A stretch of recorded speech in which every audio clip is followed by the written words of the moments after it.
mwili sawa. Jana usiku uliingia umelewa sana. Wilson anashangaa, wewe kichaa Angela anasema nini hiki tena jamani?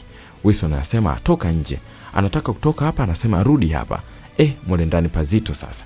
Baadaye kaja kukaa na mama hapa. Mama anaanza kumpa somo hapa kwamba siku hizi unalewa na unaendesha gari. Wilson anasema hapana mama. Anasema ukikataa nina ushahidi. Nimekuona nikiwa chumbani kwangu.